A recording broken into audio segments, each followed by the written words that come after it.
Hello everyone, welcome to the selection classes. So this is the part number 3 of the video जहाँ पे हम लोग top most 100 जो या टॉप 100 प्लस क्वेश्चन डिस्कस कर रहे हैं for the CAT and XAT 2024 examination.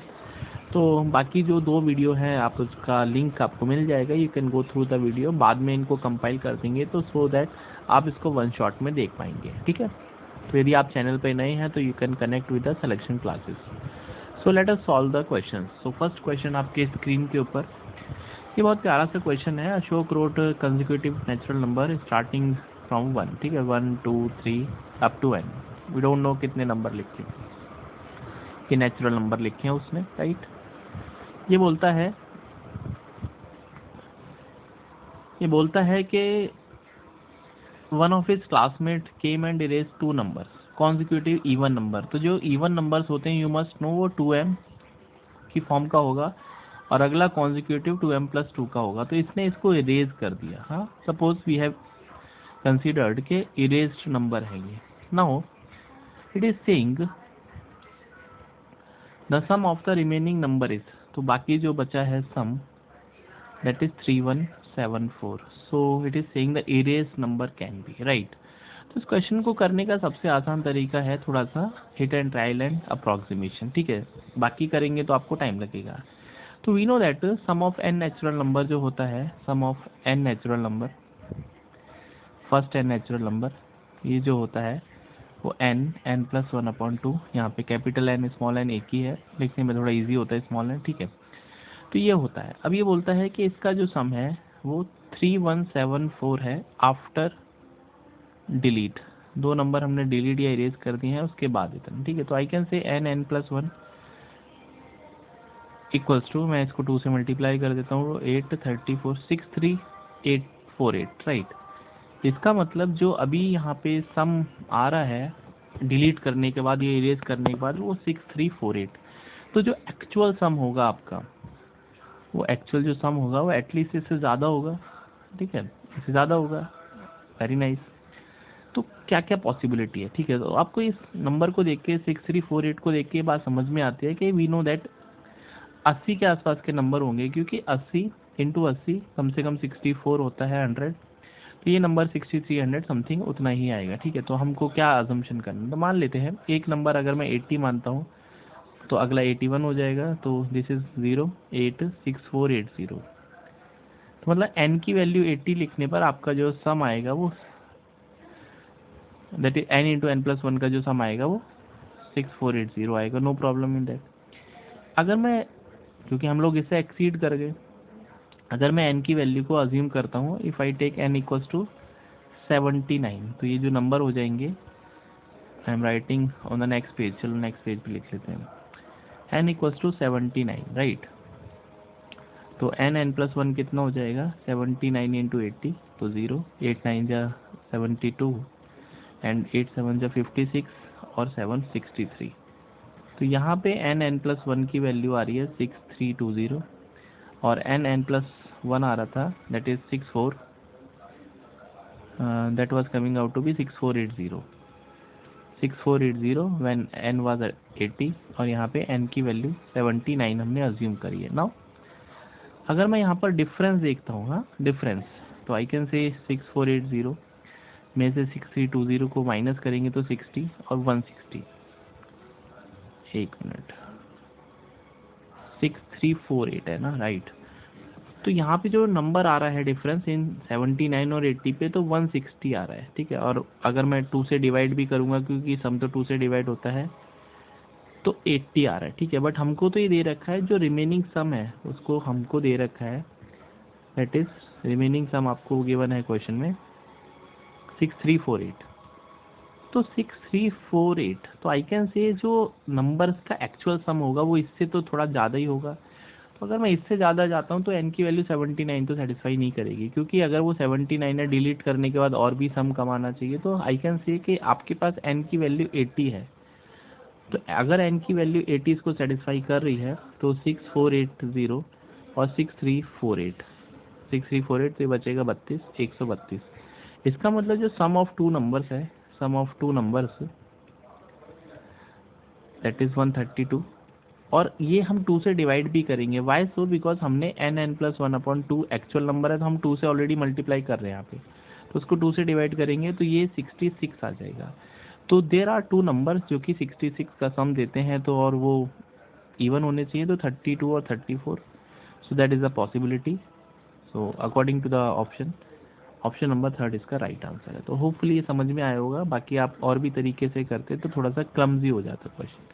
So we have next question, very beautiful question actually, right. तो ये बाइनोमियल का क्वेश्चन है, बोलता है X Y Z are the positive variable and we have to find the number of terms with the negative coefficient. तो we have X minus Y minus Z power 15, right. इसमें आपको negative coefficient ढूंढने हैं, वो terms जिनकी coefficient negative है। बहुत प्यारा क्वेश्चन है। तो एक काम करते हैं, अगर आप बाइनोमियल के बारे में जानते हैं a+b⁴n, सबसे पहले तो इसमें नंबर ऑफ टर्म्स आपको काउंट करना चाहिए कैसे होती हैं। तो नंबर ऑफ टर्म्स हमेशा n+1 होंगी, ये इंपॉर्टेंट बात है। दूसरी इंपॉर्टेंट बात, -1n जो है कैसे सॉल्व हो सकता है, ये इवन आएगा, मतलब n अगर इवन है तो ये पॉजिटिव होगा और n अगर ऑड है तो ये नेगेटिव आएगा, एवरीवन नोज, राइट। तो अगर मैं इसको बाइनोमियली एक्सपेंड करता हूँ तो मुझे यहाँ पे ट्राइनोमियल टर्म्स हैं, 3 टर्म में मुझे बाइनोमियल करना है, तो मैं एक काम करता हूँ -1 कॉमन ले लेता हूँ इसमें, सो y + z, और ये टोटल पावर 15 है, नो प्रॉब्लम इन दैट। तो आई नो कि अगर हम बाइनोमियल एक्सपेंशन ओपन करते हैं तो ये होता है NCR a⁻n−r और b⁻r, ठीक है। आप इसको उल्टा भी लिख सकते हैं, मतलब you can also write a⁻r b⁻n−r, there is no, इसमें कोई दिक्कत नहीं है क्योंकि अल्टीमेटली वो सेम ही होता है, ठीक है, आपकी मर्ज़ी है। मैं इसलिए लिखना चाहता हूँ क्योंकि हमको सेकंड टर्म थोड़ा सा, हम पावर को हम माइनस में ना लेके सिंगल पावर लेना चाहते हैं, ठीक है। मतलब मैं क्या करना चाहता हूँ, मैं इसको अगर सोचूंगा तो मैं पहला जो इसका टर्म आएगा वो क्योंकि इसकी जनरल टर्म कितनी होगी 15CR x⁻15 - r -1 और y+z⁻r, ठीक है, ये इसकी जनरल टर्म है। तो अगर ये इसकी जनरल टर्म है तो आपको ये नेगेटिव कब मिलेगा, ये इंपॉर्टेंट बात है। ये नेगेटिव मिलेगा जब ये आपका ये नेगेटिव होगा और ये नेगेटिव जब होगा आर जब आपका ऑड होगा, ठीक है। तो आर ऑड कितना हो सकता है, तो r can be 1, 3, 5, 7, 9, 11, 13, 15, these are the possible values of r, right. R का मतलब ये जो हमने यहाँ पे आर लिखा है। तो यहाँ पे क्या क्या पॉसिबिलिटी है, हाँ। तो यहाँ पे हम पहली टर्म लिखेंगे इसकी 15c1 x⁻14 हो जाएगा और -1 हो जाएगा और y+z⁻1 हो जाएगा। सिमिलरली आप 15c3 लिखेंगे x⁻, इन दोनों का difference that is 12 -1⁻3 y+z⁻3 and so on, आप ऐसे लिखते रहेंगे। तो आप लास्ट में लिखेंगे 15c। अब मैं 15 नहीं ले पाऊंगा क्योंकि -1⁻0 करेंगे तो 1 हो जाएगा, तो हम इसका मतलब r की वैल्यू हम 13 तक ले सकते हैं। तो 15c 13 x⁻2 आ जाएगा और -1⁻13 दैट इज 13 आ जाएगा यहाँ पे। अच्छा 15 ले सकते हैं क्योंकि लास्ट में हमको सिर्फ r है ना, अब n - r नहीं है, 15 भी ले सकते हैं। तो -1⁻13 और y+z⁻13 एंड लास्ट टर्म बनेगी इसकी 15c 15 को भी नेगेटिव बनेगी -15c 15 और x⁻0 और -1⁻15 और y+z⁻15, ठीक है। ये आपके पास नंबर ऑफ, मतलब एक तरह से हमने इसका एक्सपेंशन कर दिया। अब टर्म्स काउंट करनी है ना, टर्म्स, तो टर्म्स काउंट यहाँ से करेंगे, n+1 टर्म्स होती है। तो यहाँ पे अगर हम टर्म्स काउंट करते हैं, मैं नीचे लिखता हूँ आपको थोड़ा कोशिश करना, इसमें आपके पास कितनी टर्म आएंगी, तो आई कैन से यहाँ पे 2 टर्म आएंगी। 2 मतलब क्यों, क्योंकि 1 पावर है तो 2 टर्म हो गई। यहाँ पे 3 पावर है तो टर्म जो है वो 4 आएंगी, फिर 6 आएंगी, फिर 8 आएंगी, फिर 10 आएंगी, 12 आएंगी, ऐसे करते करते तो कहाँ तक आएंगी, लास्ट वाले में 15 के बाद 16 आएगा, ठीक है। तो ये टर्म्स आ जाएंगी आपके पास क्योंकि 15 में 16 हो जाएंगी, एक प्लस हो जाएगी। तो नंबर ऑफ टर्म्स कितने काउंट कर लेते हैं एक बार, ठीक है। तो ये 2, 4, 6, 8, 10, 12, अच्छा यहाँ पे 14 भी आएगा, 16, ठीक है। तो 14 और 16 भी हो जाएगा, तो 16, 14, 30, 12, 42 और 10, 52, 60, 66, 70, 72। तो नंबर ऑफ टर्म्स यहाँ पे 72। बहुत प्यारा क्वेश्चन था, आप प्लीज़ इसको रिवाइंड करके देखना, यू विल बी लर्निंग कि हमने क्या किया। आगे बढ़ते हैं नेक्स्ट क्वेश्चन। ये भी प्रॉफिट एंड लॉस का अच्छा क्वेश्चन है। फाइंड द प्रॉफिट और loss percent made by the retailer who use 800 gram weight for 1 kg। मतलब ये चीटिंग हो रही है। तो चीटिंग में बेसिकली कंसेप्ट क्या होता है कि आउटपुट अपॉन इनपुट, बस यही ध्यान रखना है प्रॉफिट एंड लॉस में, आउटपुट अपॉन इनपुट। तो आपको पैसे तो 1000 के ले रहे हो लेकिन सामान आप 800 का दे रहा है शॉपकीपर, मतलब आपका मतलब शॉपकीपर है यहाँ पे। While selling but sold his good at 12.5% below his, मतलब ये लॉस पे बेच रहा है। 12.5% बोले तो 1/8, मतलब अब आप 8 रुपये के सामान पे 7 ही रुपये वापस ले रहे कस्टमर से, तो कितना फ़ायदा कर रहे हैं, कितना नुकसान। तो ये हो जाएगा 5/4, 7/8, आई कैन से 35/32। तो 32 रुपये के आइटम पे हम 35 रुपये कमा रहे हैं, तो 3 का फ़ायदा कर रहे हैं अभी भी, इंटू 100। तो 4 से 8 जाएगा, 4 से 25, तो 75/8, तो 9 8 जा 72, 9 3/8 इसका राइट आंसर है। तो ये करेक्ट है, ठीक है। बहुत इजी क्वेश्चन था। आगे बढ़ते हैं। ये भी एक अच्छा क्वेश्चन है, बहुत इंपॉर्टेंट, बहुत ही प्यारा क्वेश्चन है। The among the guest who attended a party at a hotel there were 6 men and 5 women, right?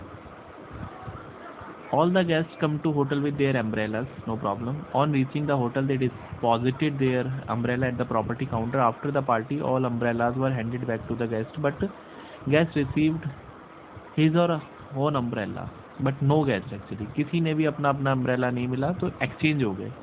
If each man received a man's umbrella and each woman received women's umbrella, तो in how many ways, कितने तरीके से उनको वापस किया जा सकता है। बहुत प्यारा क्वेश्चन है। बेसिकली ये डिरेंजमेंट का प्रॉब्लम है। डिरेंजमेंट क्या होता है, जैसे मान लेते हैं हमारे पास एक पोस्ट बॉक्स है और एक लेटर है, तो यहाँ पे चांसेस ही नहीं है क्योंकि एक लेटर है एक पोस्ट बॉक्स है, एक ही तरीका है, सही जाएगा, इसमें गलत नहीं जा सकता। अब मान लेते हैं पोस्ट बॉक्स हमने 2 बना लिए, पोस्ट बॉक्स 1, पोस्ट बॉक्स 2, और यहाँ पे लेटर है हमारे पास 2।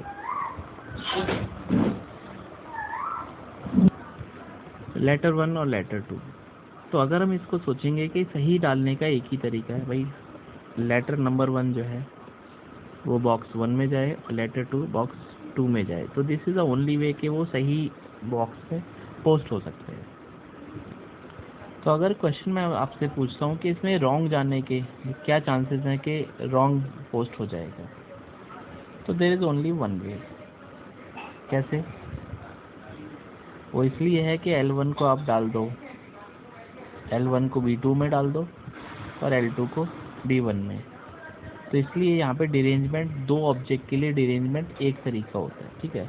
तो यहाँ पे अगर हम सोचेंगे कि यहाँ पे हमारे पास वी हैव 6 मैन, मतलब 6 अम्ब्रेला और 5 अम्ब्रेला एक तरह से डिरेंज करने, इनको डिरेंज करना है। डिरेंज बोले तो कि इनको वापस उन आदमी को नहीं देना जिनका ये था, हाँ, डिरेंजमेंट करना है।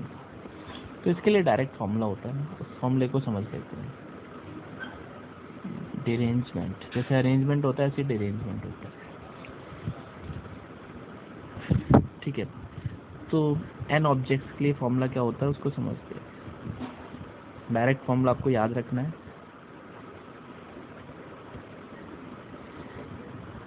तो we have an object n factorial, 1 - 1/1 factorial, 1 plus का 1/2 फैक्टोरियल, माइनस का 1/3 फैक्टोरियल, प्लस का 1/4 फैक्टोरियल। तो प्लस माइनस ऑल्टरनेट चलेगा एंड लास्ट में बचेगा -1 की पावर n, 1/n फैक्टोरियल, ठीक है। यहाँ पे n क्या है, नंबर ऑफ ऑब्जेक्ट। तो यहाँ पे सबसे पहले मैन के लिए डिरेंज करते हैं, मैन के अम्ब्रेला के लिए।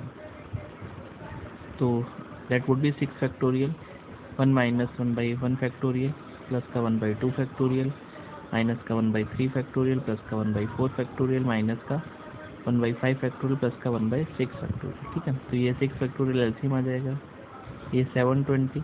अब आपको ये थोड़ा सा सॉल्व करना पड़ेगा। माइनस का 1 प्लस का 360, ये 6 होता है, 6 को ये 6 फैक्टोरियल आपको पता होना चाहिए ना, 72 होता है 6 फैक्टोरियल।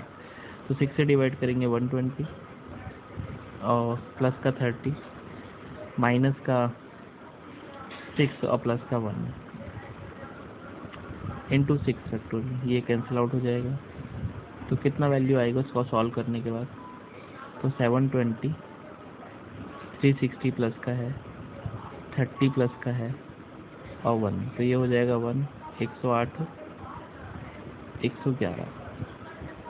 माइनस करने के लिए आपके पास कितना था, अच्छा माइनस करने के लिए यहाँ पे ये भी 720 आएगा, तो ये कैंसिल आउट हो जाएगा बेसिकली। तो इस 720 को हम कैंसिल आउट कर लेंगे तो ये हट जाएगा, तो फिर बचेगा कितना, फिर तो इजी हो जाएगा।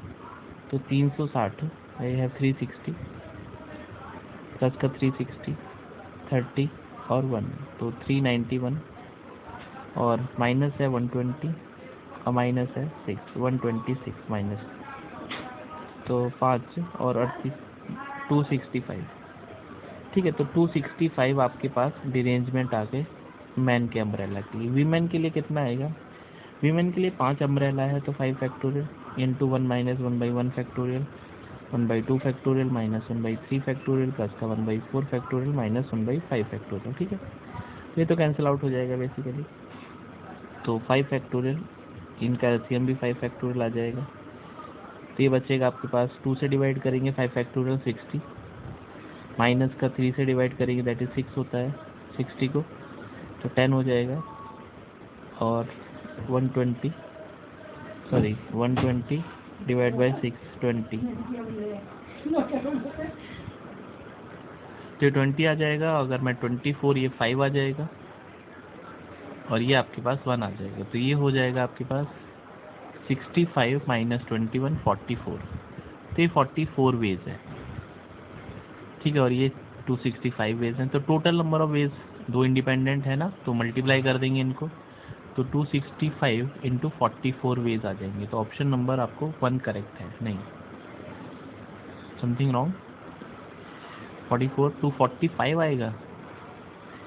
एक मिनट, हमको कुछ कैलकुलेशन एरर है क्या, लेट मी चेक ऊपर वाले में। तो इसमें आंसर एक्चुअली हम लोग गलत देख रहे हैं, ऑप्शन नंबर डी अवेलेबल है ना हमारे ऑप्शन के हिसाब से, तो ऑप्शन डी करेक्ट है, राइट। तो we can see option D correct है। 265 into 44, 265 for man and women के लिए 44 डिरेंजमेंट। आगे तो नेक्स्ट क्वेश्चन, ये टाइम स्पीड डिस्टेंस का क्वेश्चन है, आइए इसको सॉल्व करते हैं। Ravi drives to his office, he usually reaches office at 9:50 AM, no problem. One day after driving 20 kilometre his vehicle developed an engine problem. तो यहाँ पे मान लेते हैं इसका होम है, यहाँ पे ऑफिस है, ए पॉइंट पे इंजन डेवलप मतलब इंजन में प्रॉब्लम हो गया, ये 20 किलोमीटर बोलता है। Hence he was force to reduce his speed by 20%, तो यहाँ से उसकी स्पीड 20% कम हो गई। तो मतलब यहाँ पे अगर उसकी स्पीड 5x थी तो यहाँ पे उसकी स्पीड 4x हो गई for the path AO, no problem in that. He reached office that day by 9:56, तो I can say 6 minute late हो गया, कोई प्रॉब्लम नहीं है। Had the problem developed after he had discovered या ही हैड ट्रेवल्ड 10 किलोमीटर मोर, अगर ये problem जो है ए पर ना होके ए से 10 किलोमीटर आगे होती, मान लो बी पर होती तो 10 किलोमीटर और हो जाता, आगे ट्रेवल करता, तो ऑफिस ये 9:53 पे पहुंचता है ना। इसका मतलब यहाँ पे पहले 9:56 पे पहुंच रहा था जब प्रॉब्लम ए पे हो रहा था, लेकिन प्रॉब्लम बी पे हुआ है, तो इसने अपने 3 मिनट सेव कर लिए एक तरह से ना, 3 मिनट सेव कर लिए विद रेस्पेक्ट टू 9:56। तो क्वेश्चन क्या बोलता है, at what time does he start for the office, office कितने बजे वो निकलता है घर से, ये क्वेश्चन है।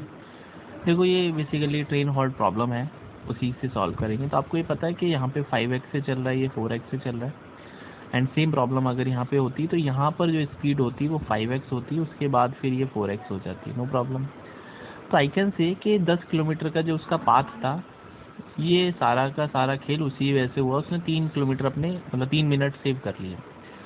तो अगर मैं इस पाथ को पहले AB से देखता हूँ, ये 5x से चल रहा था, लेकिन ड्यू टू दैट फॉल्ट, ठीक है, तो AB फिर से, तो पहले अगर वो इसको 4x से चला रहा था तो ज़्यादा लेट हो रहा था, लेकिन सेकंड वाले लैप में ना उसने स्पीड को, यहाँ पे कोई स्पीड में रिडक्शन नहीं आया, तो यहाँ पे डिस्टेंस कांस्टेंट है। तो आई कैन से जो टाइम का गैप है, मैं टाइम अगर मैं T1 इसको 1 वाला केस लेते हैं, इसको T2, तो T1 upon T2 should be equal to, उल्टा करेंगे स्पीड का, दैट इज़ 4:5। तो T2 मतलब आपको